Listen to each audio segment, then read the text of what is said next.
कैसे हो बच्चों। मैं संदीप कुमार मिश्रा एक बार फिर से आपके सामने दक्ष एजुकेशन लाइव में आप सबका स्वागत करता हूं। और आज फिर एक नए वीडियो के साथ जहां पे एमटीएस एग्जाम में पूछे गए जो आपके कॉमन एरर्स के क्वेश्चंस हैं उन क्वेश्चंस के साथ। मुझे पूरी उम्मीद है कि आप लोगों ने पिछला वीडियो देखा होगा और आपको बहुत कुछ सीखने के लिए मिला होगा। इसी कड़ी में आज हम लोग आगे बढ़ते हैं, कुछ और नए क्वेश्चंस जो एग्जाम में पूछे जा चुके हैं उनको कैसे टैकल करते हैं, उनको कैसे सॉल्व करते हैं, वो देखते हैं, वो सीखते हैं।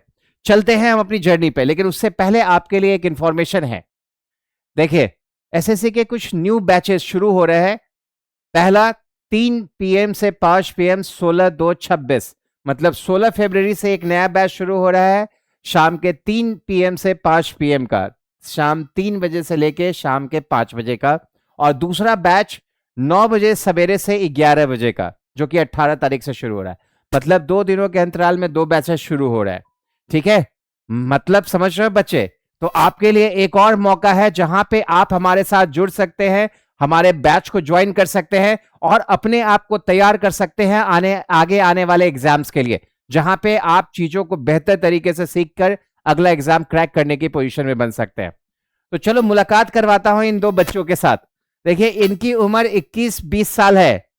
ठीक है, इतने कम उम्र में जहां पे बच्चे ये भी नहीं सोच पाते कि मुझे करना क्या है, किस तरीके से करना है और कहां हमारी तैयारी सही तरीके से होगी। ये अपना 21 वर्ष का उम्र होते होते एसएससी का सीजीएल इनकम टैक्स इंस्पेक्टर के पोजीशन पे है और ये ऑल इंडिया रैंक 732।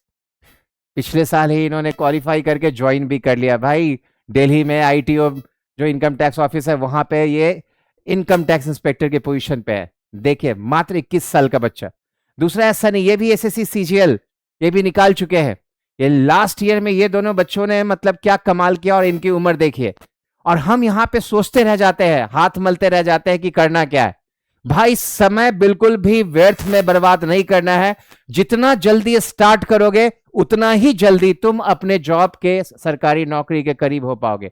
तो समय बिल्कुल भी खराब नहीं करना है और इसी उद्देश्य से आपको अगला बैच हमें ज्वाइन कर लेना है। हमारा नेक्स्ट बैच शुरू हो रहा है 16 फरवरी से शाम 3 बजे से 5 बजे का और दूसरा बैच शुरू हो रहा है 18 तारीख से 9 बजे सुबह से 11 बजे तक। तो जल्दी से जल्दी अपना रजिस्ट्रेशन कराइए और तैयार हो जाइए। चलो आज की जर्नी शुरू करते हैं। मुझे पूरी उम्मीद है कि पिछले क्लास में आपने बहुत कुछ सीखा होगा। इसी कड़ी को आगे बढ़ाते हैं, कुछ नए क्वेश्चन के साथ हम लोग आगे बढ़ते हैं। देखो, आपके स्क्रीन पे आ गया हमारा पहला क्वेश्चन और ये देखिए एसएससी एमटीएस में ये 14/7/2022 में ये क्वेश्चन पूछा गया था शिफ्ट 1 में। ठीक है, आप जरा सा देखिए यहाँ पे ये क्या कह रहा है। My mother exclaimed at how fast the days had pass. कितना सिंपल सा क्वेश्चन है। देखिए, इस तरीके के क्वेश्चन एग्जाम में बनते हैं। खामखा बच्चे बोलते हैं कि इंग्लिश बहुत भारी होता है और कॉमन एरर तो बहुत डिफिकल्ट ही होता है हमारा। देखो यहाँ पे क्या लिखा हुआ है, हैड। एक सेकेंड, क्या लिखा हुआ है यहाँ पे, हैड। और आपको पता है ना कि हैड के साथ जब हम लोग यूज करते हैं तो क्या करते हैं, वर्ब का तीसरा रूप करते हैं। और यहाँ पे हैड के साथ पास्ट लिखा हुआ है, तो यहाँ पे क्या कर देना होगा, हमको पास्ट कर देना होगा। आप देखिए यहाँ पे कहां पे ये ऑप्शन आ रहा है। देखिए, डी ऑप्शन में लिखा हुआ है द डेज हैड पास और यहां गलती है हमारा, तो हमारा सही जवाब क्या हो जाएगा, the days had passed. Right बच्चा, तो right answer will be D. और डी क्यों होगा, मुझे पूरी उम्मीद है आपको अच्छे तरीके से समझ में आ गया होगा। ठीक है बच्चा, ये हमारा वर्ब का एकदम बेसिक कॉम्बिनेशन है कि जब हम लोग हैज, हैव और हैड का प्रयोग करते हैं तो अपने साथ वर्ब का तीसरा रूप लेके चलता है। तो सिंपल सा है, हैड पास्ट हो जाएगा हमारा। चलो मूव करते हैं हम लोग नेक्स्ट क्वेश्चन की तरफ। हमारा नेक्स्ट क्वेश्चन क्या कह रहा है, वाह ये तो बड़ा अच्छा नंबर मिला है भाई, 2 भी है और 37 भी, तो एक टाइपो हो गया यहाँ पे। आप इसको हटाते हैं, ये क्वेश्चन नंबर 2 है हमारा। और ये क्या कह रहा है, San Francisco is more bigger than Boston in terms of population density. Right बच्चा, San Francisco is more bigger than Boston in terms of population density. देखो, मैंने पिछले वीडियो में भी आपको बताया था कि डबल कंपैरेटिव या डबल सुपरलेटिव का इस्तेमाल नहीं होता। यहां पे देखो, मोर भी यूज किया हुआ है और बिगर भी यूज किया हुआ है, तो दोनों में से कोई एक ही यूज हो सकता है। और जब हमारा बिगर होता है तो इसका मतलब मोर की जरूरत नहीं है। अब यहां पे देखो मोर वाला कंडीशन कहाँ है, ये डी में आ रहा है, तो ये ऑप्शन हो गया हमारा सही जवाब जहां पे गलती की हुई है। तो right answer will be D. यहां पे मोर क्या हो जाएगा, नहीं होगा, और सेंटेंस हमारा सही हो जाएगा। राइट बच्चा, आई एम श्योर कि आपको ये क्वेश्चन अच्छे तरीके से समझ में आ गया है। चलो मूव करते हैं हम लोग नेक्स्ट क्वेश्चन की तरफ। अब ये नेक्स्ट क्वेश्चन हमारे सामने में आ गया है, और नेक्स्ट क्वेश्चन हमारा क्या है, क्वेश्चन नंबर 3। और ये क्या कह रहा है, in the primitive oceans life begins nearly 3.5 billion years. ठीक है, 3.5 बिलियन ईयर्स एगो, मतलब 3.5 बिलियन ईयर एगो पहले समुद्री लाइफ की शुरुआत हुई थी। और जब ये इतना पास्ट का होगा तो क्या ये बिगिंस, ये प्रेजेंट का वर्ब चलेगा? ये तो V5 है और जो सिंपल प्रेजेंट पे यूज में आता है। तो आपको यहां पे क्या करना होगा, वर्ब का दूसरा रूप लेना होगा जो कि सिंपल पास्ट में करके जाएगा। तो देखो यहां पे क्या हो जाएगा, बिगिंस की जगह बिगेन हो जाएगा, और करेक्शन आपने कहां किया, बी में किया। तो सही जवाब हमारा क्या हो जाएगा, सही जवाब हमारा हो जाएगा बी ऑप्शन। राइट बच्चा, आई होप आपको अच्छे से समझ में आ गया होगा ये क्वेश्चन। बिल्कुल आ गया होगा, क्योंकि मुझे पता है कि यू गाइस आर ग्रेट, आप बहुत ही आसानी से चीजों को समझते हैं। ठीक है, और हम लोगों ने पिछले कई सारे वीडियोस में एक दूसरे के साथ कनेक्टिविटी बनाई है, और आप और हम एक दूसरे की बातों को बहुत अच्छे तरीके से समझने लगे हैं। इसलिए हमें पता है कि कितना आसान और कितना अच्छे तरीके से एक दूसरे को समझा जा सकता है। और ठीक उसी तरीके से ग्रामर की गलतियों को भी समझना उतना ही आसान और उतना ईजी है। राइट बच्चे, चलो मूव करते हैं हम लोग नेक्स्ट क्वेश्चन की तरफ। हमारा नेक्स्ट क्वेश्चन आ रहा है, ये आपके स्क्रीन पे है। ये क्या कह रहा है, continuous heavy rainfall may further worse the flood. Right बच्चा, देखो ये कितना सिंपल सा क्वेश्चन है। यहां पे मे का इस्तेमाल किया, और आपको पता है कि मे जो हो गया आपका जो मॉडल्स हो गया, इसके साथ जब भी हम लोग यूज करते हैं तो वर्ब का पहला रूप का यूज करते हैं। ठीक है, अब यहां पर क्या लिखा हुआ है, इसने वर्स लिखा हुआ है। तो वर्स तो आपका जो बैड होता है उसका कंपैरेटिव डिग्री का एडजेक्टिव है, और यहां वर्ब की रिक्वायरमेंट है। और वर्ब जो होता है वो वर्स नहीं होता, वो वर्सन होता है। तो जो हमारा करेक्शन हो जाएगा वो क्या हो जाएगा, वर्सन हो जाएगा। अब देखो ये कहां पे करेक्शन करना है, वर्स वाले इस पार्ट पे करेक्शन करना है। तो इसीलिए हमारा सही जवाब क्या हो जाएगा, D. D will be the right answer. तो आई एम श्योर कि आपको अच्छे से ये समझ में आ गया होगा। बिल्कुल आ गया होगा बच्चा। ठीक है, समझ में आ रहा है ना बच्चा कि कितना इजी है। बस एक दूसरे को ध्यान से सुनना है, समझना है, और क्वेश्चन का जो बेसिक है, जैसे जैसे आप ग्रामर को सीखते जाओगे, ग्रामर के एप्लीकेशन का इस्तेमाल करते जाओगे, तुम्हारे लिए कॉमन एरर सॉल्व करना एकदम चुटकियों का खेल होगा। राइट बच्चे, आपने अभी चुटकी की आवाज सुनी ना, बिल्कुल इतना ही आसान होगा क्वेश्चन को क्रैक करना। चलो मूव करते हैं हम लोग नेक्स्ट क्वेश्चन की तरफ। नेक्स्ट क्वेश्चन है हमारा, और मुझे उम्मीद है कि अब हमें आगे जाने की जरूरत ही नहीं है। देखो यहां पे क्या लिखा हुआ है, वी नीडिंग टू केप्ट। ठीक है, टू केप्ट। ठीक है, तो ये तो पूरा का पूरा पोर्शन हमारा जो गलती हो गया है। यहां पे क्या होता है, टू के साथ तो V2 कभी लगता ही नहीं है। यहां पे सिंपल सा कर दो ना, वी नीड टू कीप। ठीक है, और ये हमारा किस पार्ट में आ रहा है, वी नीडिंग टू कीप। तो ये हमारा ऑटोमेटिकली जो हो जाएगा ये सही जवाब हो जाएगा। तो ए पार्ट में हमें करेक्शन करना है और ए पार्ट में करेक्शन करना है, इसलिए हमारा सही जवाब क्या हो जाएगा, ठीक है, वी नीड टू कीप कर देना होगा। राइट बच्चा, चलिए great. Move to the next question, अगले एरर की तरफ चलते हैं। और देखो ये किस एग्जाम में पूछा गया हुआ है, AMTS के 26/7/2022। ठीक है, 26/7/2022 के शिफ्ट सेकंड में ये सवाल पूछा गया था। ये क्वेश्चन देखो ये क्या कह रहा है, in the delicacy and elaborateness of its ornament it is the more splendid church in Italy. मतलब ये इटली का सबसे बेहतर चर्च के रूप में इसे बताया जा रहा है इसकी खूबसूरती के अनुसार। तो जब ये सबसे खूबसूरत के रूप में बताया जा रहा है तो द मोर तो नहीं होगा, फिर ये सुपरलेटिव सेंस में यूज में आएगा, तो यहां पे क्या हो जाएगा, द मोस्ट हो जाएगा। राइट बच्चा, वैसे भी बहुत सिंपल सी बात है, आप जानते हो ना कि कंपैरेटिव डिग्री के साथ द का यूज नहीं करते, द का इस्तेमाल सुपरलेटिव डिग्री के केस में करते हैं। राइट बच्चा, तो इसीलिए यहां पे मोर बदल के क्या हो जाएगा, मोस्ट हो जाएगा। Got the point? मोर बदल के क्या हो जाएगा, मोस्ट हो जाएगा। ठीक है, आई होप ये आपको ये समझ में आ गया होगा। चलिए नेक्स्ट क्वेश्चन की तरफ हम लोग आगे बढ़ते हैं। और ये पार्ट किस पार्ट में था हमारा, यहां पे मोर लिखा हुआ है, तो इसीलिए हमारा सही जवाब क्या हो जाएगा, डी हो जाएगा। Moving to next question, next question की तरफ बढ़ते हैं हम लोग। यहां पे क्या लिखा हुआ है, his successful as a lawyer. हाँ, आगे देखने की भी जरूरत नहीं है बच्चा, क्योंकि तुम्हें पता है ना, तुम जानते हो ना कि जब एग्जाम में जो क्वेश्चंस पूछे जाते हैं वहां पे सिर्फ एक ही ग्रामेटिकल एरर होता है, और अगर आपने एरर आइडेंटिफाई कर लिया तो आपको आगे देखने की जरूरत ही नहीं है। और ये क्वेश्चन तो एग्जाम में पूछा गया हुआ है, मतलब आपका पहला एरर मिल गया, आगे देखने की जरूरत ही नहीं है। देखो हिज का इस्तेमाल किया हुआ है, तो हिज के साथ जब आप पॉजिटिव केस में जाते हो तो ये नाउन का यूज करता है, और सक्सेसफुल जब हम लोग यहाँ पे ये कर रहे हैं, ये तो एडजेक्टिव के रूप में यूज में आ रहा है। तो इसका दो तरीके से करेक्शन किया जा सकता है, या तो आप इसे लिखिए ही इज सक्सेसफुल, या आप इसे हिज सक्सेस कर दीजिए। तो हिज सक्सेस कर देंगे तब भी हमारा सेंटेंस सही हो जाएगा। और यहां पे करेक्शन हम लोग कहां कर रहे हैं, ये इस वाले पार्ट में कर रहे हैं, तो देखिए ये कहां पे आ रहा है, ये डी वाले पार्ट में आ रहा है। तो हमें पता चल गया है कि करेक्शन हमें यहां पे करना है, और जब करेक्शन हमें यहां पे करना है तो इसलिए हमारा सही जवाब क्या हो जाएगा, D will be the right answer. सही जवाब क्या हो जाएगा, डी हो जाएगा। आई होप आपको अच्छे से समझ में आ रहा है कि कैसे गलती हम आइडेंटिफाई करते हैं और उसका करेक्शन क्या होता है, और उसे करेक्शन कैसे किया जाता है, किस तरीके से किया जाता है। राइट बच्चों, चलो moving to next question. Next question की तरफ हम लोग आगे बढ़ते हैं, और नेक्स्ट क्वेश्चन में क्या कह रहा है, other south African cities only had one venue for staging exhibitions or international events at highly standard। चलो दिख गया, गलती तो मिल गया हमें।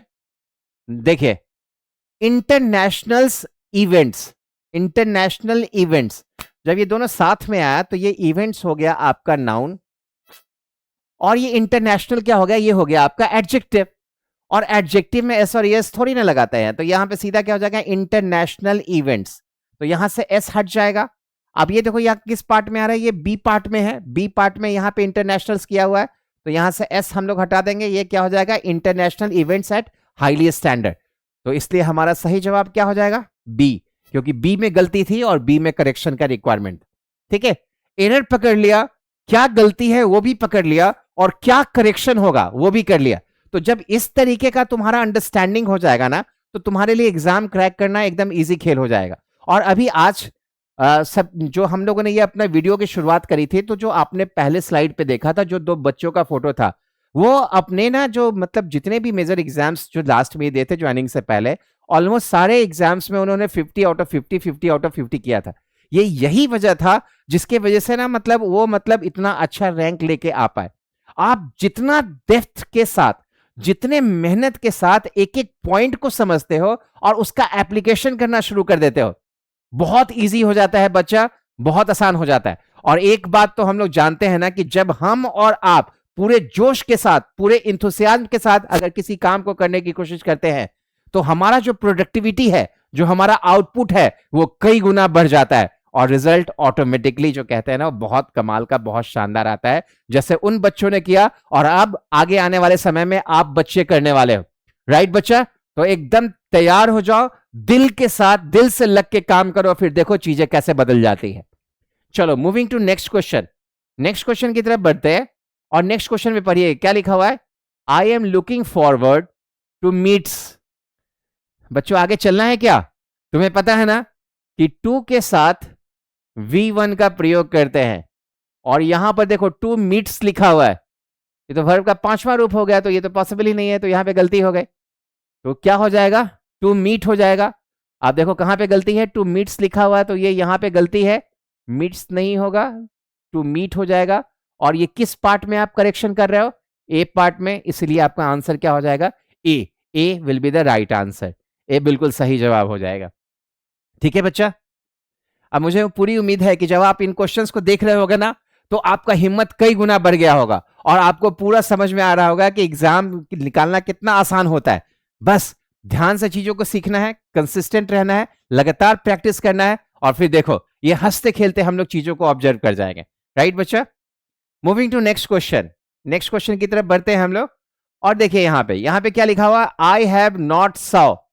ठीक है, आगे नहीं बढ़ूंगा, आगे क्वेश्चन भी नहीं पढ़ूंगा, क्योंकि यहीं पे गलती हो गई।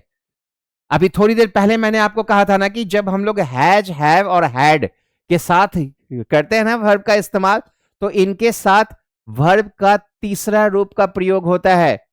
राइट बच्चा? किसका यूज होता है? वर्ब के तीसरे रूप का फॉर्म के यूज होता है, वर्ब के थर्ड फॉर्म का। और यहाँ पे सॉ लिखा हुआ है, ये वर्ब का दूसरा रूप हो गया। तो बस यहाँ पे क्या करना पड़ेगा बच्चा? सीन करना पड़ेगा। और जैसे ही सीन कर दोगे आपका सेंटेंस सही हो जाएगा। और हम यहाँ पे किस पार्ट में करेक्शन कर रहे हैं? ए पार्ट में करेक्शन कर रहे हैं, इसलिए हमारा सही जवाब क्या हो जाएगा? A will be the right answer. Right बच्चा? समझ में आ गया ना? देखो मजा आ रहा है ना बच्चा? बस ऐसा ही लगना है बच्चा, और जोश में रहो, पूरा उत्साह में रहो, और देखो फिर क्या मजा आता है। ठीक है? और जब तुम्हें लग रहा है ना कि ये वीडियो तुम्हारे काम का है, तुम्हें चीजें सीखने को मिल रही है, और बहुत दम और बहुत उत्साह से तुम्हें बताया भी जा रहा है, और तुम उसे सीख भी रहे हो, ये लोगों के लिए अगर फायदेमंद है जो बच्चे तैयारी कर रहे हैं, तो आप कृपया करके वीडियो को लाइक करेंगे, शेयर करेंगे, सब्सक्राइब करेंगे, और ज्यादा से ज्यादा लोगों को भेजेंगे, ताकि वो इनका फायदा उठा सके। और चलते हैं, एक मुहिम बनाते हैं, ऐसा मुहिम बनाते हैं कि बना देते हैं पूरी इंडिया के लड़कों को, जो लोग अभी मतलब तैयारी कर रहे हैं, उनको सरकारी नौकरी दिलवाते हैं। राइट बच्चा? तो ये कोटेशन कभी मत भूलना, दक्ष का स्लोगन है, सरकारी नौकरी की ना होगी टेंशन, जब हो दक्ष में एडमिशन। राइट बच्चा? मूव करते हैं नेक्स्ट क्वेश्चन की तरफ। चलो, अब ये क्वेश्चन नंबर 11 तुम्हारे बोर्ड पे, तुम्हारे स्क्रीन पे है, इसको ध्यान से पढ़िए। क्या कह रहा है? God is great and we could be grateful to him for all the gifts has bestowed on us. बिल्कुल सही बात है। पूरी दुनिया में भगवान ही तो ऐसा है कि सबको मतलब एकदम खुश करके रखे हुए हैं, सारे गिफ्ट से नवाजा हुआ है। देखो एक छोटी सी गलती यहाँ पे है, यहाँ पे देखना है, यहाँ पे वी कुड लिखा हुआ है ना, और जब हम लोग ग्रेटफुल आदि की बात करते हैं ना, जब हम ग्रेटफुल शुक्राना शो करते हैं, तो वहां पे बेटर जो ऑप्शन होता है ना, कुड की जगह पे हमें शुड का इस्तेमाल करना चाहिए। तो should will be more proper word, should ज्यादा सही वर्ड होगा। और ये देखो, तो ये कहां पे आ रहा है? कुड। तो ये पोर्शन पे हमारी गलती है, तो हमारा सही जवाब क्या हो जाएगा? C. And we should be grateful to him for all the gifts has bestowed on us. Right बच्चा? चलिए मूव करते हैं नेक्स्ट क्वेश्चन की तरफ। और ये नेक्स्ट क्वेश्चन हमारे सामने में आ गया है। ये क्या कह रहा है? Peter said then he was feeling unwell. भाई ये नरेशन का केस हो गया, जब तुमने यहां पे सेड लगा दिया। बचपन से नरेशन हम लोग पढ़ते हुए आ रहे हैं कि जब सेड या टोल्ड लगाते हैं, तो उसके बाद दैट का इस्तेमाल होता है, देन का इस्तेमाल नहीं होता। तो ये गलती हो गई। यहां पे क्या हो जाना चाहिए? देन की जगह दैट हो जाना चाहिए। तो दैट यूज होना चाहिए। अब देखो कहां पे आ रहा है? देन लिखा हुआ है ना, ये डी पार्ट में है, तो डी पार्ट में देन की जगह पे हमको क्या करना होगा? दैट। और इसीलिए हमारा सही जवाब क्या हो जाएगा? D. D will be the right answer. Right बच्चा? चलिए मूव करते हैं हम लोग नेक्स्ट क्वेश्चन की तरफ। नेक्स्ट क्वेश्चन क्या कह रहा है? We forgot to wish Susan in her birthday this year. ये तो बहुत सिंपल। जब हम लोग किसी जन्मदिन की बात करते हैं, किसी इवेंट की बात करते हैं, तो वहां ऑन का इस्तेमाल होता है। On his birthday, on her birthday. यहां पे इन हर बर्थडे लिखा हुआ है, तो दिस इज रॉन्ग। यहां इन नहीं होगा, यहां पे क्या हो जाएगा? ऑन हर बर्थडे हो जाएगा। और देखिए यह कहां पे आ रहा है? इन हर बर्थडे, तो ये हो जाएगा ऑन हर बर्थडे। और ये किस पार्ट में है? सी पार्ट में। राइट बच्चा? आपने इससे पहले वाला वीडियो जरूर देखा होगा, पार्ट 1। वहां पे हम लोगों ने इन क्वेश्चंस को कैसे समझते हैं, किस तरीके से समझते हैं, और ये क्वेश्चंस कैसे एग्जाम में आते हैं, उसका पहला पार्ट किया था। आज हम लोग दूसरा पार्ट कर रहे हैं। और देखो कितने आसान क्वेश्चन है, ये एग्जाम में पूछा गया हुआ क्वेश्चन है, एसएससी जीडी का क्वेश्चन है ये। ठीक है? ये 2021 में पूछा गया था। ठीक है? तो हमको पता चल गया ना, हम लोग यहाँ पे क्या करेंगे? ऑन हर बर्थडे का इस्तेमाल करेंगे। ठीक है बच्चा? मूव करते हैं नेक्स्ट क्वेश्चन की तरफ।